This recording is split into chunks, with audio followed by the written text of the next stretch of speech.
Doctor प्रगति गुप्ता और आज इस वीडियो में हम बात करने वाले हैं एक्यूट किडनी इंजरी के बारे में, जिसे हम AKI भी कहते हैं। AKI को समझने से पहले आपको किडनी की फंक्शनिंग के बारे में समझना ज़रूरी है। अगर आप नॉर्मल फंक्शनिंग के बारे में नॉलेज रखते हैं तभी आप एबनॉर्मल कंडीशन को सही तरीके से समझ पाते हैं, तभी आप इस बीमारी को अच्छे तरीके से समझ पाओगे और ये भी समझ पाओगे कैसे हम इस बीमारी से बच सकते हैं।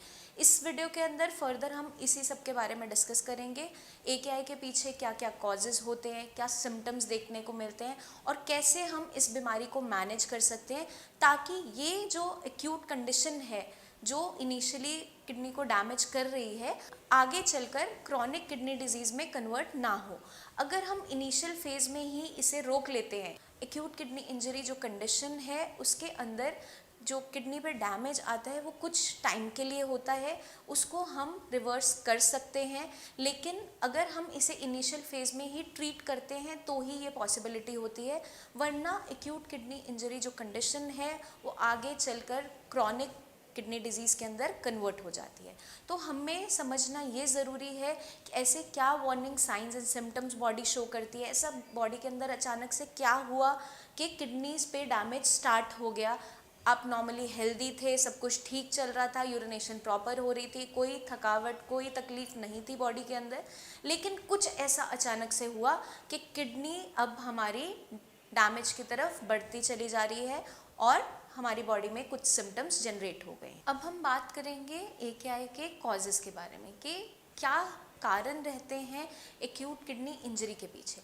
जो एक्यूट किडनी इंजरी कंडीशन है उसके अंदर अचानक से आपकी किडनी की फिल्ट्रेशन की जो कैपेसिटी है वो कम होती चली जाती है।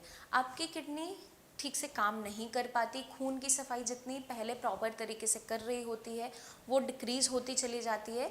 तो इसके कारण क्या देखने को मिलता है, यूरिन के रास्ते या तो प्रोटीन की लीकेज स्टार्ट हो जाती है या सडनली आपके क्रिएटिनिन लेवल शूट अप कर जाते हैं।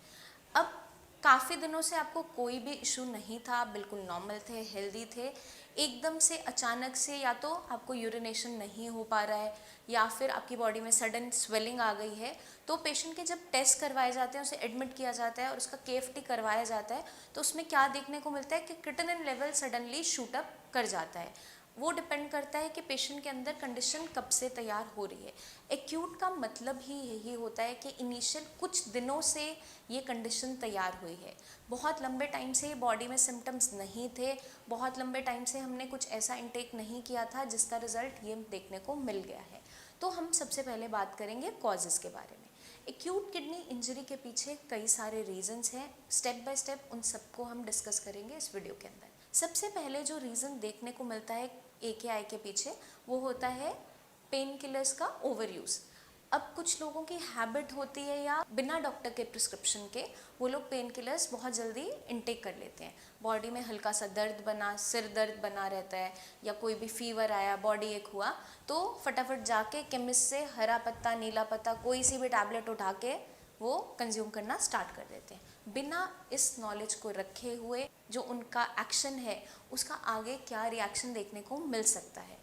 अब जो लोग बहुत लंबे टाइम से पेन किलर्स का यूज़ कर रहे होते हैं बिना डॉक्टर के प्रिस्क्रिप्शन से या फिर अपनी मर्ज़ी से खा रहे हैं दवाई, ओवर द काउंटर जो ड्रग्स यूज़ कर रहे हैं, उन्हें नहीं पता कि उसका साइड इफ़ेक्ट देखने को क्या मिलेगा।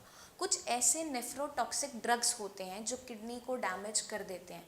कुछ डैमेज इनिशियल फेज़ के लिए कुछ देर के लिए होता है और कुछ डैमेज परमानेंट हो जाता है। तो अगर हम लॉन्ग टर्म से ये प्रैक्टिस करते चले जा रहे हैं तो कुछ केसेस जो देखने को मिलते हैं एनाल्जेसिक अब्यूज़ के, एनाल्जेसिक नेफ्रोपैथी के, वो आगे चल के क्रॉनिक किडनी डिजीज़ में कन्वर्ट हो जाते हैं। अगर इनिशियल फेज़ में हम इसे पकड़ लेते हैं, इसे रोक लेते हैं, तो एक्यूट कंडीशन से हम क्रॉनिक तक ट्रैवल नहीं करते हैं। अब जो लोग बहुत ज़्यादा पेन किलर्स का इंटेक कर रहे होते हैं लंबे समय तक, उनके एक साइड इफ़ेक्ट देखने को ये मिलता है कि उनकी किडनी पे डैमेज होना स्टार्ट हो जाता है, क्योंकि कुछ ऐसे नेफ्रोटॉक्सिक ड्रग्स हैं जिनका लॉन्ग टर्म यूज़ अलाउड नहीं होता है, लेकिन पेशेंट को नॉलेज नहीं होती या पेशेंट को पता नहीं होता उसके पीछे कारण क्या है और उसका लगातार वो यूज़ कर रहा होता है। कभी कभार पेशेंट के बॉडी में हेडेक बन रहा होता है। अब हेडेक के पीछे बहुत से रीजंस हो सकते हैं। हो सकता है विजन में कोई दिक्कत रही हो हो सकता है सर्वाइकल का कोई इशू हो, गर्दन में दर्द रहता है, उससे भी हेडेक जनरेट हो सकता है कोई गैस्ट्राइटिस के इशू रहे हों, पेट में गैस ज़्यादा रहती है, उसकी वजह से हेडेक जनरेट होता है। तो हमें सबसे पहले रीज़न को फाइंड आउट करना है। कभी भी ओवर द काउंटर ड्रग्स का यूज़ नहीं करना है, बिना डॉक्टर की प्रिस्क्रिप्शन के आपको कोई भी पेन किलर का यूज़ नहीं करना है, क्योंकि उसका side effect, common side effect देखने को मिलता है एक्यूट किडनी इंजरी। तो आपको क्या ध्यान रखना है, कोई भी ओवर द काउंटर ड्रग्स का यूज़ नहीं करना है, कोई भी दवाइयाँ आपको ऐसे बिना प्रिस्क्रिप्शन के नहीं खानी है। अगर हेडेक बहुत लंबे टाइम से बना रहता है, कुछ किडनी फेलियर के पेशेंट के अंदर क्या देखने को मिलता है, उनकी किडनी श्रिंक हो चुकी होती है, क्योंकि पेशेंट कंप्लेन तो हेडेक की कर रहा था, बट उसके पीछे जो छुपा हुआ रीज़न था वो हाई ब्लड प्रेशर था। लेकिन पेशेंट ने तो हेडेक के लिए बहुत सारी पेन किलर्स खा ली, और एट द एंड रिजल्ट देखने को क्या मिलता है कि उसकी किडनीज खराब हो गई। तो आपको कभी भी डॉक्टर की प्रिस्क्रिप्शन के बिना, गाइडेंस के बिना कोई भी मेडिसिन अपनी मर्जी से नहीं खानी है। पहले रीज़न को फाइंड आउट करो, किस वजह से आपको दिक्कत हो रही है, बॉडी एक क्यों हो रहा है, क्या रीज़न है। फीवर तो नहीं है, बहुत सी ऐसी कंडीशंस है, बॉडी में दर्द बन जाता है, विटामिन डी की डिफिशिएंसी तो नहीं हो रही है। तो आपने बिना किसी को कंसल्ट किए पेन किलर्स का यूज़ नहीं करना है, क्योंकि आगे चलकर यही जो हमने प्रैक्टिस की होती है, पेन किलर्स बहुत ज़्यादा इंटेक किए होते हैं, इसी का कॉमन साइड इफ़ेक्ट एक देखने को मिलता है कि आपकी किडनीज डैमेज होती चली जाती है। तो हमें इसका खास ध्यान रखना है। अब हम चलते हैं नेक्स्ट कॉज के पीछे। कभी कभार क्या होता है कि आपके अचानक से यूरिनेशन रुक गई। अब यूरिनेशन अचानक से अगर रुकी है तो किडनी अचानक से शॉक के अंदर जाती है। अब उस कंडीशन में क्या देखने को मिलता है, सडनली आपका सीरम क्रिएटिनिन लेवल जंप कर जाता है। अब हमें देखना और समझना ये ज़रूरी है कि अचानक से यूरिनेशन रुकी क्यों। कई सारे कारण हो सकते हैं, उन सभी कारणों के बारे में मैं आपको आज समझाऊंगी। उसकी नॉलेज होना ज़रूरी है ताकि आप इस बीमारी से बच सकें। अब किसी को अगर यूरिनेशन ठीक तरीके से नहीं हो रहा है, कम हो रहा है, या फिर अचानक से रुक गया है, तो ये बहुत बड़ा वार्निंग साइन होता है कि आपकी किडनी कोई ना कोई डैमेज उठा रही है। क्योंकि सडनली यूरिनेशन स्टॉप होना कोई छोटी चीज़ नहीं है। आपकी बॉडी में अचानक से वेस्ट मटेरियल अक्यूमुलेट होने स्टार्ट हो जाते हैं, क्योंकि नॉर्मली यूरिनेशन के थ्रू, यूरिन के रास्ते ही सारी गंदगी बॉडी से बाहर जाती है। तो इसके पीछे कई सारे कारण हो सकते हैं, यूरिनेशन कम होने के पीछे या स्टॉप होने के पीछे। अगर आपके यूरिनरी ट्रैक्ट के अंदर आपकी किडनीज है, किडनी के नीचे यूरेटर जाती हैं जो पेशाब को ब्लैडर के अंदर फिलअप करती हैं, और यूरेथ्रा के थ्रू बाहर हम यूरिन को पास आउट करते हैं। अब देखने को क्या मिलता है, कुछ कंडीशन के अंदर अगर पेशेंट को स्टोन्स की हिस्ट्री रही है, किडनी स्टोन की हिस्ट्री रही है, अचानक से अगर वो स्टोन आपके यूरेटर में फंस जाता है, पेशाब की नली में फंस जाता है, जो किडनी से नली पेशाब आपके ब्लैडर तक लेके जाती है, अगर उस एरिया में ब्लॉकेज क्रिएट हो जाती है, चाहे स्टोन के फंसने से या फिर कोई भी ऐसा वहाँ पे ट्यूमर बन गया है, कोई ग्रोथ बन गई है, उस कारण से क्या होगा, अब वो नली के अंदर जहाँ भी ऑब्स्ट्रक्शन होगा, अब मान लो कोई भी पानी की पाइप है, अगर पत्थर फंस जाता है तो वहाँ से आगे पानी फ्लो नहीं कर पाता है। अब अगर वहाँ पे ऑब्स्ट्रक्शन कॉज हो गई तो या तो आपकी यूरिनेशन कम हो जाती है या अचानक से रुक जाती है और पेशेंट एक इमरजेंसी कंडीशन में पहुँच जाता है। तो हमें इन कंडीशंस के बारे में नॉलेज होना ज़रूरी होता है। अब कुछ कंडीशन के अंदर क्या देखने को मिलता है, मेल पेशेंट्स के अंदर प्रोस्टेटोमेगाली एक बहुत कॉमन ऐसा कंडीशन होती है जिसके अंदर यूरिनेशन प्रॉपर तरीके से नहीं हो पाती है। अब मेल पेशेंट्स के अंदर जो प्रोस्टेट ग्लैंड होता है, अगर वो एनलार्ज हो जाता है, एजिंग के साथ ये नॉर्मली देखने को मिलता है पेशेंट्स के अंदर, एनलार्जमेंट ऑफ प्रोस्टेट ग्लैंड जो होती है वो कंप्रेशन डालती है आपके ब्लैडर के ऊपर, आपके यूरेथ्रा के ऊपर। उस कारण से क्या देखने को मिलता है, आपका यूरिन का जो फ्लो है वो प्रॉपर नहीं होता, यूरिन प्रॉपर तरीके से नहीं आ पाता, लास्ट में ड्रिबलिंग ऑफ यूरिन, बूंद बूंद करके यूरिन टपकता रहता है। तो इनकम्प्लीट इवैक्यूएशन जो होती है यूरिन की, पूरा यूरिन ब्लैडर के अंदर से खाली नहीं हो पाता, वो रिटेंशन होना स्टार्ट होता है, पीछे की तरफ किडनी पे प्रेशर डालता है और किडनी पे स्वेलिंग भी आने लग जाती है। इस कंडीशन के अंदर भी एक्यूट किडनी इंजरी देखने को मिलती है। अब कुछ कंडीशंस ऐसी होती हैं जिनके अंदर पेशेंट की बॉडी में रेडियो एक्टिव डाइज इंजेक्ट किए जाते हैं। वो ज़्यादातर देखा जाता है आपकी जो हम लैब इन्वेस्टिगेशंस करवाते हैं, जैसे सीटी स्कैन है, आपका डीटीपीए रीनल स्कैन है, वो आपने तभी करवाना है अगर आपको डॉक्टर रिकमेंड कर रहा है। अपनी मर्ज़ी से कभी भी आप ये स्कैन्स नहीं करवाएंगे, क्योंकि इन स्कैन्स को करने के लिए आपकी बॉडी में डाई इंजेक्ट किया जाता है, रेडियो एक्टिव डाई इंजेक्ट किया जाता है। जितना जितना एरिया में वो ट्रैवल करता है, कितने टाइम में वो ट्रैवल करता है, उस ऑर्गन की फंक्शनिंग को देखने के लिए उसको इस्तेमाल किया जाता है कि ऑर्गन कितनी देर में उसको फिल्टर आउट करते हुए बाहर निकाल रहा है। तो वो जो डाइज होते हैं वो नेफ्रोटॉक्सिक होते हैं, किडनी को डैमेज कर सकते हैं। तो उसी कंडीशन में वो टेस्ट करवाए जाते हैं जहाँ पेशेंट उन टेस्ट के लिए सेफ़ है और आगे चल के उन्हें कोई दिक्कत क्रिएट ना हो। तो हमें क्या ध्यान रखना है, कभी भी अपनी मर्ज़ी से ये टेस्ट नहीं करवाने हैं। डॉक्टर की गाइडेंस के अंदर ही सारे के सारे ये टेस्ट होंगे, क्योंकि कभी कभार अगर हमने ये टेस्ट गलत कंडीशन में करवा लिए तो आपकी किडनी पे भी डैमेज कर सकते हैं।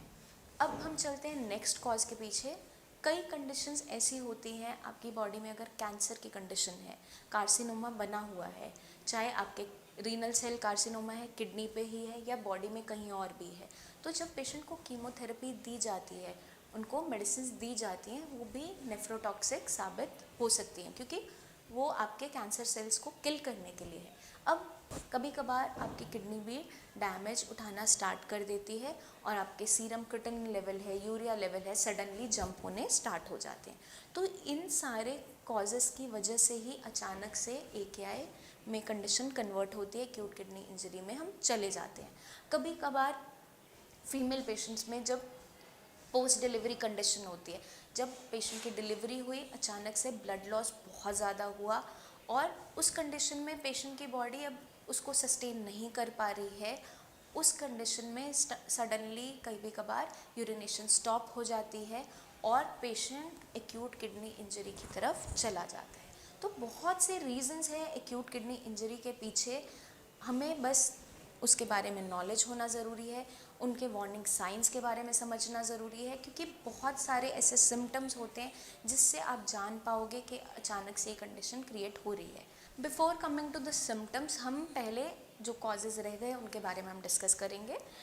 कुछ ऐसे इन्फेक्शंस होते हैं, वायरल इन्फेक्शंस होते हैं, जिसकी वजह से भी बॉडी एक्यूट किडनी इंजरी की तरफ बढ़ जाती है। जैसे आजकल जो सबसे कॉमनली चल रहा है, कोरोना वायरस का इन्फेक्शन। जब भी किसी को कोविड होता है, जो पेशेंट ससेप्टेबल है किडनी फेलियर की तरफ, जिनकी बॉडी की इम्यूनिटी वीक है या ऑलरेडी हाई ब्लड प्रेशर से सफ़र कर रहे हैं, शुगर लेवल्स हायर साइड रहते हैं, उनके अंदर बहुत ज़्यादा चांसेस हैं एक्यूट किडनी इंजरी की तरफ बढ़ते चले जाने के। क्योंकि जो कोविड का इन्फेक्शन है, जो कोरोना वायरस का इन्फेक्शन है, ये बहुत जल्दी इफ़ेक्ट करता है आपके लंग्स को, आपके किडनीज़ को। तो उन पेशेंट्स को खास ध्यान अपना रखना है जो ऑलरेडी हाई ब्लड प्रेशर से सफ़र कर रहे हैं या डायबिटीज़ के जो पेशेंट्स हैं, उन्हें अपना खास ध्यान रखना है, अपनी प्रिकॉशंस को अच्छे तरीके से फॉलो करना है और जल्द से जल्द उन्हें कोशिश करनी है कि वो कोविड की वैक्सीन लगवा लें, ताकि आप बचे रहें इस बीमारी से, आगे चलकर आपकी किडनी स्पेस का इम्पैक्ट ना आए। तो हमें क्या खास ध्यान रखना है, इन सारे कॉजेज़ के बारे में जो मैंने आपको नॉलेज दी है, आप इसके बारे में अच्छे तरीके से समझ लीजिए ताकि आप अपनी किडनीज़ को सेफ़ रख सकें। अब हम डिस्कस करेंगे सिम्टम्स के बारे में। कुछ ऐसे वार्निंग साइंस एंड सिम्टम्स हैं जो बॉडी शो करती है जब आपकी बॉडी एक्यूट किडनी इंजरी की तरफ बढ़ती चली जा रही होती है। अगर पेशेंट को अचानक से यूरिन ठीक तरीके से नहीं आ रहा है, कम आना स्टार्ट हो गया, या सडनली यूरिन आउटपुट निल हो गया, यूरिन रिटेंशन हो रहा है, यूरिन पास हो ही नहीं रहा है, या फिर कुछ पेशेंट्स के अंदर क्या देखने को मिलता है, सडनली फिट्स आने स्टार्ट हो जाते हैं, हाथ पैर टेढ़ा होना स्टार्ट हुआ, चक्कर आने स्टार्ट हुए, मुंह से झाग आना स्टार्ट हो गया, एकदम से अचानक से फिट्स आने लगते हैं। या कुछ पेशेंट्स के अंदर क्या देखने को मिलता है, उन्हें अचानक से सांस लेने में बहुत ज़्यादा तकलीफ़ होनी स्टार्ट हो जाती है, अचानक से शॉर्टनेस ऑफ ब्रेथ होने लगती है, या बहुत ज़्यादा नौजिया हो रहा है, उल्टी करने का मन हो रहा है, या बहुत ज़्यादा वॉमिटिंग स्टार्ट ही हो गया है। इन कंडीशन के अंदर हमें वेट नहीं करना है, ये इमरजेंसी कंडीशंस होती है। हाथ के हाथ हमें इमरजेंसी में विज़िट करते हुए इसकी मैनेजमेंट करवाना ज़रूरी होता है, क्योंकि ये जो सिम्टम्स हैं, ये सिम्टम्स एक्यूट किडनी इंजरी में भी देखने को मिलते हैं। क्योंकि अगर ऐसी इमरजेंसी कंडीशन बॉडी में क्रिएट हो रही है, इसके पीछे रीनल कॉज भी हो सकता है, जो आपकी किडनीज़ पे डैमेज आ रहा है वो आपकी बॉडी में इन सिम्टम्स को जनरेट कर रहा है। तो हमारे लिए बहुत ज़रूरी हो जाता है एक्यूट किडनी इंजरी के कॉजेज़ को समझना, इसके सिम्टम्स को समझना, ताकि हम इस कंडीशन को जल्दी से जल्दी मैनेज करते हुए अपनी किडनीज़ को सेफ़ रख सकें। क्योंकि एक्यूट किडनी इंजरी जो कंडीशन है उसमें पॉसिबल होता है कि हम अपनी किडनीज़ को बचा सकें, हम किडनीज़ को सेफ़ रख सकें, क्योंकि ये कंडीशन रिवर्सिबल होती है। इस कंडीशन के अंदर जैसे ही पेशेंट के सडनली लेवल्स जंप करते हैं क्रिटिनिन के, उनको वापस जल्दी से लाना भी उतना आसान होता है, क्योंकि किडनी पे जो डैमेज हुआ है वो कुछ दिनों से ही हुआ है, अचानक से हुआ है, सडनली हुआ है। तो जो सडन डैमेज है उसको मैनेज करना आसान इसलिए हो जाता है क्योंकि बहुत लंबे समय से कोई ऐसे सिम्टम्स नहीं बने हुए थे बॉडी में।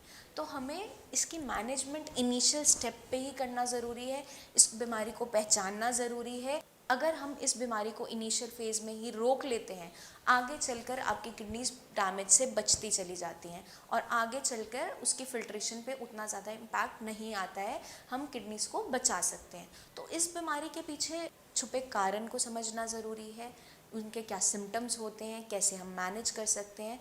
तो जब भी कोई पेशेंट साई संजीवनी में आता है, हम उसका ट्रीटमेंट स्टार्ट करते हैं, KFRT treatment, kidney function restoration treatment जो उसको दिया जाता है, उसके अंदर उसको एक प्लान्ड रेजिमेंट दिया जाता है रिगार्डिंग हिज डाइट एंड उनकी मेडिकेशंस रखी जाती हैं, ताकि आपकी किडनी पर जो डैमेज हुआ है उसको हम कुछ हद तक रिवर्स कर सकें।